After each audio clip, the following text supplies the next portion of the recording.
ગુજરાતમાં આમ તો એવું કહેવામાં આવ્યું હતું કે હવે ચોમાસાએ વિદાય લઈ લીધી છે, પરંતુ આ જ વિદાયની પહેલા હવે ક્યાંક નવો વરસાદી રાઉન્ડ આવી શકે છે એવી શક્યતાઓ લાગી રહી છે। ખાસ કરીને આગામી 25 તારીખથી લઈને બીજી તારીખ સુધી ક્યાંક ગુજરાતના ઘણા બધા એવા જિલ્લાઓ છે કે જ્યાં ક્યાંક છૂટોછવાયો વરસાદ પડી શકે છે અને માવઠું પડી શકે છે તેવી પણ શક્યતાઓ વ્યક્ત કરવામાં આવી છે।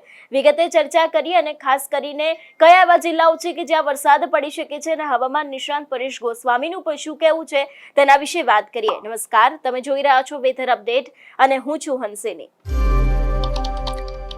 ગુજરાતમાં આમ તો નવરાત્રી બાદ આપણે જોયું હતું કે ઘણા બધા એવા જિલ્લાઓ છે કે જ્યાં ફક્ત ને ફક્ત છૂટોછવાયો જ વરસાદ પડ્યો હતો અને કોઈ એવી આગાહી વ્યક્ત નથી કરવામાં આવી કે હવે ક્યાંક આગામી સમયમાં માવઠું પડી શકે છે, પરંતુ હવે ગુજરાતમાં નવો વરસાદી રાઉન્ડ આવવાની શક્યતાઓ છે, કારણ કે 25 તારીખથી લઈને બીજી તારીખ સુધી ગુજરાતમાં ક્યાંક માવઠું પડી શકે છે એવી શક્યતાઓ લાગી રહી છે। સૌથી પહેલા તો જે હવામાન વિભાગ દ્વારા આગાહી કરવામાં આવી છે એના ઉપર નજર કરીએ।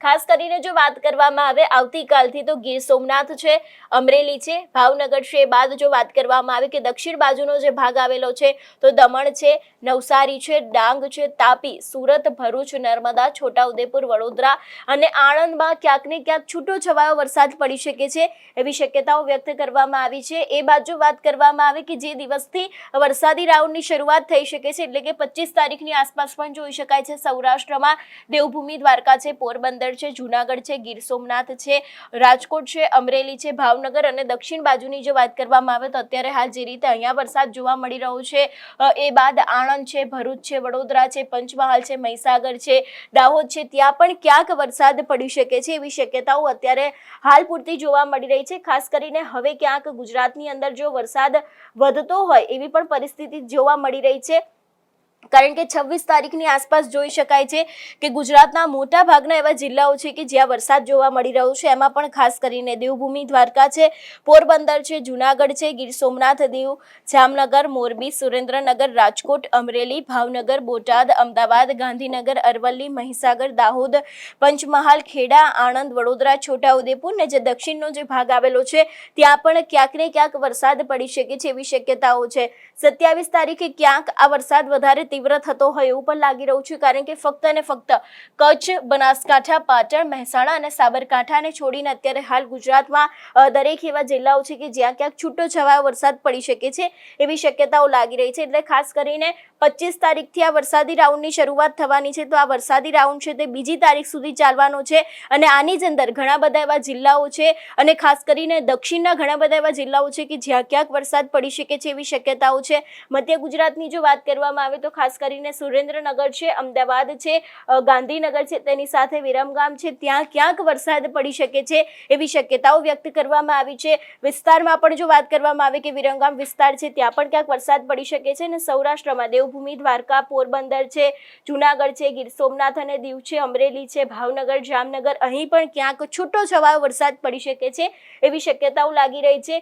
ખાસ કરીને ઉત્તર ગુજરાતમાં કોઈ જેવી આગાહી નથી કરવામાં આવી, એટલે કે જે નવો વરસાદી રાઉન્ડ આવી રહ્યો છે જે ગુજરાતમાં માવઠું પડવાની શક્યતાઓ છે એની અંદર બનાસકાંઠા છે, સાબરકાંઠા, મહેસાણા અને પાટણ, અહીં કોઈ જ પ્રકારની આગાહી નથી કરવામાં આવી, પરંતુ જે પ્રમાણે અત્યારે હાલ સાયક્લોનિક સર્ક્યુલેશન છે એની સીધી અસર ક્યાંક ને ક્યાંક દક્ષિણ અને ખાસ કરીને સૌરાષ્ટ્રના ઘણા બધા એવા જિલ્લાઓ છે કે ત્યાં ક્યાંક જોવા મળી શકે છે। તેની સાથે આ વરસાદી રાઉન્ડને લઈને હવામાન નિષ્ણાંત પરેશ ગોસ્વામીએ શું કહ્યું સાંભળીએ। હવે ખાસ જે માવઠાના વરસાદની વાત કરવાની છે, આમ જોવા જઈએ તો ચોમાસાએ વિદાય લીધી છે, શિયાળો હવે ખૂબ નજીક છે, પણ વધુ એક માવઠું છે એ રાજ્યને કદાચ ક્યાંક પરેશાન કરે તેવી સંભાવનાઓ છે, કેમ કે અરબ સાગર હજુ પણ સક્રિય છે। દક્ષિણ ભારતની અંદર ઈશાનનું ચોમાસું ચાલી રહ્યું છે, એમાં અરબ સાગરનું એક સાયક્લોનિક સર્ક્યુલેશન છે એ ગુજરાતની નજીકથી પસાર થાય તેવું એક અનુમાન છે, જેને કારણે 25 ઓક્ટોબરથી લઈ અને 2 નવેમ્બર સુધી રાજ્યના અલગ અલગ વિસ્તારમાં માવઠાના વરસાદ પડે તેવી શક્યતાઓ છે।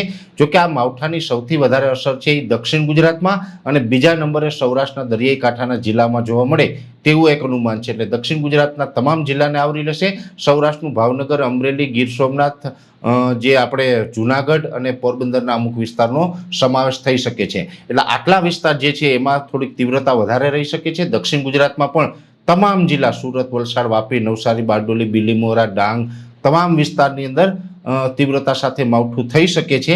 એ સાથે બીજા વિસ્તારો હશે એમાં પણ માવઠાની શક્યતાઓ છે. એટલે આમ તો સૌરાષ્ટ્રના પણ બીજા જિલ્લાઓ અને મધ્ય ગુજરાતના પણ ભાલ વિસ્તાર સહિત અમદાવાદ, ગાંધીનગર, વડોદરા, આણંદ, નડિયાદ સહિતના તમામ વિસ્તારોની અંદર માવઠાની શક્યતાઓ રહેલી છે. ખાસ કરીને 25 ઓક્ટોબરથી લઈ અને 2 નવેમ્બર સુધી આ જે માવઠાની શક્યતાઓ છે એમાં રોજે રોજ બધા જ વિસ્તારમાં માવઠું નહીં થાય. કોઈ દિવસ એક વિસ્તારમાં હશે તો કોઈ દિવસ બીજા વિસ્તારમાં હશે. અલગ અલગ રીતે છૂટાછવાયું માવઠું થતું રહેશે. ખાસ કરીને આ માવઠું છે એ સાર્વત્રિક નહીં હોય પણ છૂટાછવાયા ઘણા બધા વિસ્તારોની અંદર માવઠું પડી શકે. ઘણા બધા વિસ્તાર તો એવા હશે કે માત્ર વાદળછાયું વાતાવરણ થાય અને માવઠાથી બચી જાય અને અમુક વિસ્તારમાં માવઠું થઈ શકે છે. એટલે અલગ અલગ વિસ્તારમાં જે આ 25 ઓક્ટોબરથી લઈ અને 2 નવેમ્બર સુધી જે માવઠાની શક્યતાઓ છે એટલે અત્યારે આપણે જે અલગ અલગ મોડેલોના આધારે જે પ્રિડિક્શન કરી રહ્યા છીએ, અલગ અલગ મોડેલોના આધારે જે આપણો અભ્યાસ છે એના માધ્યમથી અમે આપને આ આગાહી આપી રહ્યા છીએ. જો કે આપણે આશા રાખીએ કે જો સાયક્લોનિક સર્ક્યુલેશન છે એની દિશા બદલે અને ગુજરાત આનાથી બચી જાય તો દ્વારિકાધીશની કૃપા સમજવાની. પણ અત્યારે આપણે એવું લાગી રહ્યું છે કે બચવાની શક્યતાઓ ઓછી છે. આપણે 25 ઓક્ટોબરથી 2 નવેમ્બર વચ્ચે રાજ્યની અંદર એક માવઠાનો વરસાદ આવશે અને જે આ ગુજરાતી કેલેન્ડર પ્રમાણે આપણું નવું વર્ષ ચાલુ થયું છે આ નવા વર્ષનું પ્રથમ માવઠું આપણે ગણી શકાશે. અને બીજું કે અત્યારે આમ જોવા જઈએ તો ઘણા બધા ખેડૂતોને જે મગફળી સહિતના જે પાકો ખેતરમાં પડેલા છે એ સાચવવાની થોડીક કાળજી રાખવાની, કેમ કે હજુ પણ આપણી પાસે થોડોક સમય છે. સમયસર સાચવી લઈએ તો આપણે આમાંથી બચી પણ શકીએ. કદાચ ન થાય તો આપણા માટે ખૂબ સારી બાબત છે, પણ અત્યારે શક્યતાઓ છે તો શક્યતાને ધ્યાનમાં રાખીને આપણે તમામ કામો છે એ વહેલી તકે પતાવી લેવા જોઈએ જેથી કરીને આપણું નુકસાન ન થાય. એટલે ખાસ અત્યારે જે અમને લાગી રહ્યું છે એ મુજબ માવઠાની શક્યતાઓ છે. જો આમાં કોઈ ફેરફાર થશે, કેમ કે હજુ ફેરફાર થવાની પણ શક્યતાઓ રહેલી હોય છે, ફેરફાર થશે તો અમે ચોક્કસથી આપને વિડીયોના મારફતે માહિતી આપશું. જે રીતે આપણે હવામાન નિષ્ણાંત પરેશ ગોસ્વામીને સાંભળીએ એમના દ્વારા પણ કહેવામાં આવ્યું છે કે 25 થી લઈને બીજી તારીખ સુધી ઘણા બધા એવા જિલ્લાઓ છે કે જ્યાં ક્યાંક છૂટો છવાયો વરસાદ પડી શકે છે, ક્યાંક માવઠું પડી શકે છે. તેની સાથે ઘણા બધા એવા જિલ્લાઓ છે કે જેના વાતાવરણમાં પણ પલટો આવી શકે છે અને અત્યારે હાલમાં પણ ઘણા બધા એવા વિસ્તારો છે કે જ્યાં ક્યાંક વરસાદી માહોલ જામ્યો છે. ઘણી બધી જગ્યાએ એવો પણ છે કે જ્યાં છૂટો છવાયો વરસાદ પડ્યો છે, થોડા સમય માટે વરસાદ આવ્યો હતો ને ખાસ કરીને ઘણા બધા એવા જિલ્લાઓ પણ છે કે જ્યાં વાતાવરણમાં પણ પલટો આવ્યો છે. ત્યારે હવે આગામી સમયમાં ક્યાંક ને ક્યાંક ગુજરાતમાં નવો વરસાદી રાઉન્ડ આવી શકે છે એવી શક્યતાઓ છે. અને ખાસ કરીને હવામાન વિભાગ દ્વારા જે રીતે આગાહી કરવામાં આવી છે એ રીતે કે 25 થી લઈને બીજી તારીખ સુધી પણ ક્યાંક ભારે વરસાદ પડી શકે છે, ઘણા બધા જિલ્લાઓમાં માવઠું પડી શકે છે, છૂટો છવાયો વરસાદ પડી શકે છે એવી શક્યતાઓ પણ અત્યારે હાલ હવામાન વિભાગ દ્વારા પણ વ્યક્ત કરવામાં આવી છે. ત્યારે હવે આગામી સમયમાં જોવાનું રહેશે કે જે રીતે અત્યારે હાલ ગુજરાતમાં એક બાજુ એવું કહેવામાં આવી રહ્યું છે કે ચોમાસું છે તે ધીરે ધીરે બેસવાનું છે ને એની જ પહેલા આજે માવઠાની અસર જોવા મળી રહી છે ગુજરાતમાં, એની ક્યાંક ને ક્યાંક સીધી અસર છે તે ખેડૂતોના પાક ઉપર પણ થઈ શકે છે. તમારું શું માનવું છે આ વિષયને લઈને અમને કમેન્ટ કરીને ચોક્કસ જણાવજો. તેની સાથે અમારી ચેનલ નિર્ભય ન્યૂઝને લાઇક, શેર અને સબસ્ક્રાઇબ કરવાનું ભૂલશો નહીં. નમસ્કાર.